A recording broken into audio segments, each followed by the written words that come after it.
What is up, guys? TopTierYugioh here, and today I've got a Tri-Brigade DPE deck profile for you guys. And of the big three decks right now being Bird decks, Sword Soul decks, and then Enforcer decks, this is the deck that I'm having the most fun with. I think this is the best Enforcer deck and also the most fun deck overall, and so I just want to share with you guys the list that I've been enjoying so much. So let's go ahead and get into it. We're going to start with just the engine cards. And so we've got 3 copies of Rescue Cat, 3 copies of Fractal, 3 copies of Kit, 3 copies of Nerval, 2 copies of Keras, and then 2 copies of Revolt. All of this is pretty standard. The main point of all of this is to just get bodies on the board, get Revolt going, and once you have Revolt going, you're generally in a pretty good position in the game, and most of the time you win. And so this is just a pretty standard lineup. The one thing I have been considering is a 3rd copy of Keras. One thing I don't necessarily like about this engine as much is how linear it kind of feels at times. You really only have like your normal summon, whether that be like starting with Rescue Cat or starting with Fractal. You still have that one normal summon, and then you have like one extender play with Keras usually, like at most. You usually don't have 3 lines of play. And so because of that, I kind of wanted to bump Keras up to 3 so I at least have that second line of play more consistently, and just to generally have more extenders. But we're going to see that as we get more into the deck that I do play other extenders instead. But I have considered the 3rd Keras. I've tested it a lot, but ultimately there just isn't the space for it, and I don't think it's the best extender either, because it does require another Beast Warrior Wing Beast in your hand to play with, and so that's kind of annoying, versus some other extenders are a little bit more flexible. But this deck does have an extender problem, so we'll get to that when we get to it though. And so that's it for the engine cards. I also want to mention that the standard ending board for this deck typically is at least Revolt plus Enforcer, and you can get to that with 1 Rescue Cat. That gets you to Revolt Enforcer. You can also do it with like just Fractal. Well, not Fractal by itself, sorry, but Fractal plus any of your other monsters will get you to Enforcer plus Revolt being alive. But there are many other combinations that get you to that as well. And if you open really well, you can end with like Appaloosa or double Dragon Lords on top of that too. And so that's typically how your boards will be. But that's it for the engine monsters. Engine cards, really. After that, let's go on to the hand traps. And so for these, we're playing 2 copies of Nib, 2 copies of Ash, 2 copies of Valor, 1 DD Crow, and then 2 copies of Imperm. I'm not a big fan of any of these hand traps right now, except for maybe Imperm. Imperm is the only one I would probably consider bumping up to 3, just because of how flexible it is when going first or going second, because typically 1 hand trap isn't enough to really do anything. But if that 1 hand trap is Imperm, you can hold it to your next turn and use it to break your opponent's board instead. So I do like that flexibility with Imperm. It also doesn't play into Called By or Triple Tactics Talents if your opponent's playing that. So I maybe would bump Imperm up to 3, maybe dropping, well, maybe not Valor. Valor is still pretty solid because Valor combos well with Nib and other things, but maybe dropping Ash down to 1, because Ash doesn't really do anything against either Bird decks or against Sword Soul, but it is really good against everything else. And so that's sort of the tricky thing with this format. It's like there's such a weird dichotomy between like the top 2 decks and everything else, and then even between those top 2 decks, it's tough to kind of prepare for only one. And so that's why I kind of went with this this tactic of playing a little bit of everything. I'm also thinking about adding Drolls to the main deck too, but again, that's a little bit tricky. But these are the hand traps that I'm playing, and that is it for them. Next, for the Destiny Hero package, 3 copies of Fusion Destiny, 1 Dasher, 1 Celestial. Pretty self-explanatory. These are just the best cards to play. I've seen some lists playing Plasma, but this deck doesn't really capitalize on Plasma as well as some others do, whereas Dasher can at least help you get stuff out of your hand and then help you set up more plays, which again this deck does have problems doing. You need those extenders, and Dasher is kind of an extender later in the game. The other thing I like about this deck in particular in terms of Enforcer decks is that if you draw either Dasher or Celestial, you can use your effects to shuffle them back into the deck, and then use your Fusion Destiny to send them from deck to the graveyard. Versus if you compare it to other Enforcer decks like Strikers or Invoked, when you draw these cards, they're just bricks. Whereas again in this deck, they're not fully bricks. They at least are cards that you can shuffle back and draw new cards for. They're replaceable. That's I guess what I'm looking for. But that's one of the reasons why I like this over some of the other Enforcer decks, because if you're forced to play these cards, I mean, I guess you're not forced, but if you are going to play these cards, at least they're not as bad to draw in here. So it helps this deck be a little bit more consistent, as opposed to something like Sky Strikers, which I think is probably the least consistent of the Enforcer decks. And if you really don't have access to Enforcer, or if you don't have like a very strong opening hand or open something to break your opponent's board, like the engine itself is much weaker than decks like Invoked or Tri-Brigade. And so that's kind of why I ultimately decided against Striker. In terms of Invoked, I felt like that deck just lost to too many of the same cards as the top two decks. There's too much overlap, and so I wasn't a big fan of that either. But that is it for the Destiny Hero cards. Next, for some of the other things, we have 3 copies of Droplets and then 3 copies of Crossout Designator. Droplets I think is necessary just for going second in this format. Top decks just put up so many different disruptions. You have to have a way to deal with multiple disruptions, and being able to do that with just one card is incredibly useful, as opposed to something like Forbidden Chalice. And then if you go all the way off the deep end with something like Dark Ruler No More, the downside is you lose the flexibility of also having this as disruption going first. So I feel like Droplets just kind of hits all of those check boxes perfectly well. Really been enjoying Droplets at 3. Crossout Designator is another really important card in this deck, because your combos have to resolve. Like, you have to resolve your Rescue Cats and your Fractals and go through those entire lines. And if not, it can be very difficult to set up a formidable board. And Crossout just helps those plays go through. But the other thing I like about Crossout is how you can hit other cards as well. You can hit your opponent's Droplets. You can hit your opponent's Fusion Destinies. You can hit your opponent's, well, if you're playing against bird decks, you can hit any of their Tri-Brigade cards, and that can hurt them big time.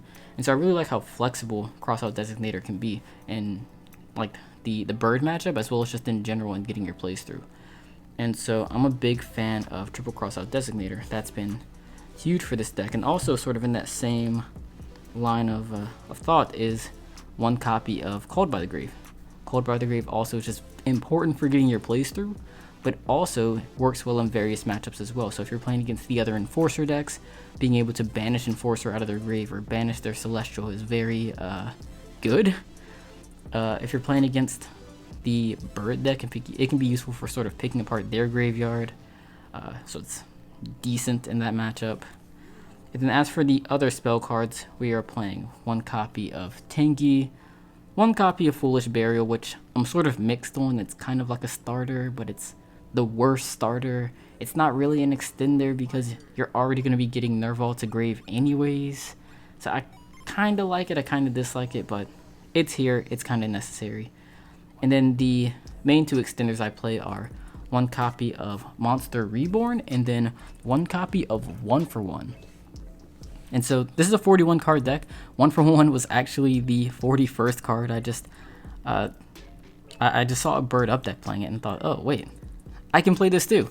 And so it's really sweet when you need that extra extender and you can just summon a Nerval and then use Nerval's effect, summon some stuff, really get your plays going like that. Or if you just have 1 for 1, it's at least going to get you to Enforcer, because you can just summon Nerval, link Nerval away, summon what you search, go into Anaconda, and then summon Enforcer. So it's either a 1.5 card Enforcer or full combo depending on the rest of your graveyard and what point in the game you're in. So really a big fan of 1 for 1 in this deck. But that's it for the main deck. 41 cards. I've really liked it. The only thing I wish I could have more of would be more extenders again, but it's difficult to find extenders that work in this deck, but I think this is probably perfect. The other cards that I sort of considered were, let's see, Gamma. I considered Gamma as a hand trap just because it's so powerful going second. But the downside is, again, you're already playing so many bricky-ish cards. Like, you're already playing the Enforcer cards. You already naturally only have 1 to 2 lines of play per hand. And so having that extra gamma and that extra driver in your hand, especially later in the games when they actually don't do anything, it can be difficult. Because it's one of those cards to where if you're going first, you need that extra card to give your boards that extra oomph. And if you're going second, you know, maybe there are better cards like droplets. And so gamma's good, but not quite good enough in my opinion. I don't think we can deal with the consistency hit. Another card I considered was Triple Tactics Talents, but my main issue with that was when going first, if I get hand trapped, it doesn't like stop the hand trap, so I still don't have that line of play. And if that's the case, because of the restrictions and once per turn clauses in a lot of the cards, if I get stopped, even if I draw more cards, I still can't play. If I take a card out of my opponent's hand, they likely have more than one line of play, so they can still play, and so you just lose. If you're going second, and let's say you make a play, your opponent stops it, and then you play triple tack, well, you still need that second line of play. And if you're playing against a deck like, you know, Bird Up deck, they're gonna have like so many negations that this one card just isn't good enough. They can respond to this as well, whereas the droplets can just deal with their whole board. And so it didn't quite make the cut going first or going second in this deck. Another card that I've seen in a lot of Tri-Brigade decks is Pot of Prosperity.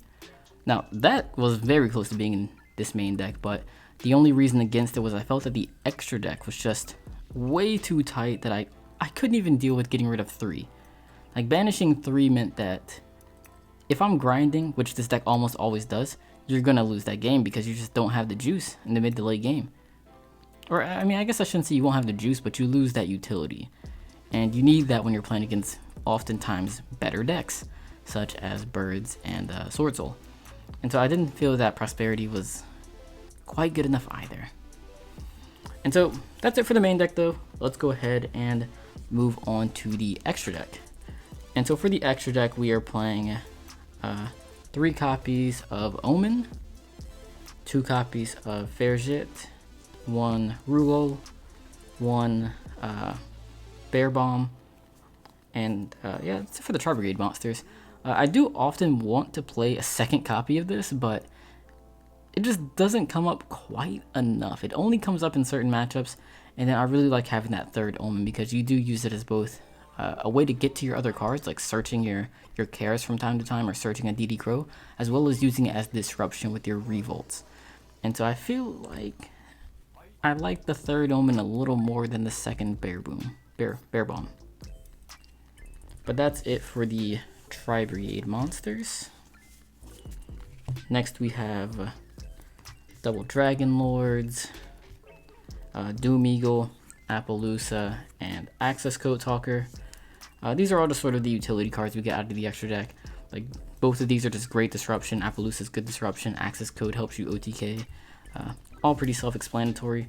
But I do want to add that Doom Eagle in particular is really good right now, more than it's ever been, whereas in the past it was just like an enabler for Access Code, whereas now it's actually a form of disruption, and I find myself sometimes even passing on Doom Eagle.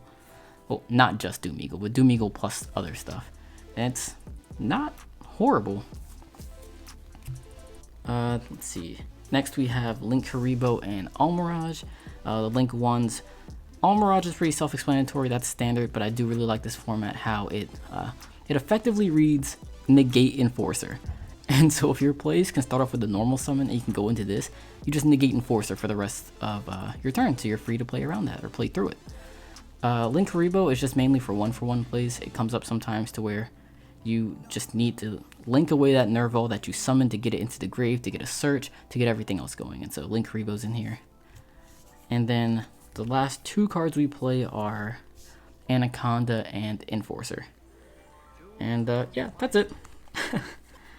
I was considering playing the Zodiac version of this deck because I think that Zeus is just that good, but I couldn't think of what cards in the extra deck I wanted to get rid of. It's like, you've got things you could take out of the main deck for sure, but in the extra deck, wow, this is completely out of order, but in the extra deck, I couldn't think of like 4 spots to open up because you need like you're gonna summon a zoo monster, but then you also want three Zodiac Xyz monsters, such as Zeus has 4 materials.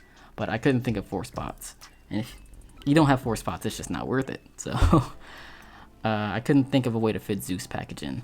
Another thing I thought about was playing like a rank 2 and then Zeus, or even rank 2 downward Zeus. That way you at least could do that. But once again, it just didn't make the cut. Like it's too, those scenarios just don't come up enough. So that's why I opted against those. Let's go ahead and get into the side deck. Side deck's pretty standard. It's just 3 copies of, let's see, where is it? Droll and Lockbird, 3 copies of Lancia, 3 copies of Twin Twisters, 3 copies of Barrier, and then 3 copies of cards that stop spell cards. And so I just wanted to keep it simple for the side deck, nothing too crazy, but the Drolls and the Lancias are huge. I especially like Lancia because it protects me from Lancia, but like with Crossout Designator, but also it's just naturally good against a lot of decks as well. Twin Twisters is mainly for like trap heavy decks, like I've seen a couple like Subterra Guru decks or Alter guys. Like this is good against those matchups. I like it over things like Lightning Storm because it is a quick play, so it can deal with like the anti-spells and the Imperial Orders. But I like it also more than cards like Cosmic Cyclone because it can hit multiple cards in those matchups. But where I miss a Cyclone would be against Eldritch, which still exists for some reason, but you know, that matchup isn't as hard anyways because we can kind of manipulate their graveyard, banish their Golden Lords. It's not super bad as long as you can play. And Twin Twisters let you play, so that works. Barrier is obviously solid in the best matchups right now, or against the best decks right now. So gotta play 3 of those. I did consider playing Scythe, or not Scythe, but well yeah, Scythe, but with Sanctum. But I didn't want to devote 4 spots in the side deck to it.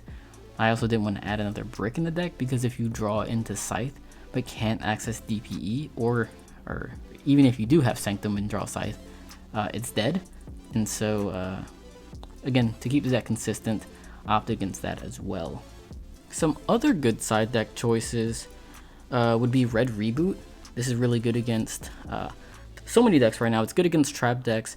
It's good against the bird deck if they're gonna side in the trap that negates all the monster effects. It's good against that. It's decent against Sword Soul because you can negate Blackout, and Blackout is really tough for this deck to play through. So this is an option as well. Something else would be Harpy's Feather Duster, but again, same as like Lightning Storm. It's just too slow and loses the cards like Anti-Spell and Imperial Order, which you may or may not be seeing. It also won't do anything against like I can't think of the name of that trap that the bird deck plays. The one that negates all monsters. Doesn't do anything against that. And then another option is Evenly Matched. But my fear with Evenly is that it's gonna just lose the Lancia too. Like, your engine loses the Lancia, but so does this. You don't want your Disruption to also lose to it, so I didn't like Evenly Matched in this deck either. But yeah, that's about it, guys. That's pretty much it for this Tri-Brigade Enforcer deck profile. I hope you guys enjoyed it. I know I really enjoy playing this deck, so I hope you guys get the same fun out of it if you try it as well. I just want to thank you guys for sticking around. For those of you who are still subscribed, or even if you just randomly clicked on this video, thanks. I really appreciate it. I hope you guys are all doing well. I appreciate all of the well wishes that you guys sent me over the past like year and a half, where I got so many messages just making sure I didn't like die or fall off a cliff or something. And so I really appreciate each and every one of you. All of you guys are just amazing. So hope you guys are doing well. Hope you guys are enjoying this deck. If you have any questions, comments, or concerns, leave them in the comment section below, or just message me on any social media. All of that stuff's in the description. Also, I do need some people to test with on Dueling Book. I've been getting back into the game again, as you guys can see, but I have no one to play with anymore. And so if you guys ever want to play on DB, just again message me on social media or something, let me know. I'd always be down to get a couple games in. So I really appreciate you guys. Thank you so much. And I'll see you guys in the next one. Hopefully the next video is better. Again, I want to start uploading a lot more frequently. Like, one video in 2022 is already much better than 2021. But hopefully the videos get better and better each time. That's the goal. But we'll see where that goes. Thank you again, guys, and I'll see you later.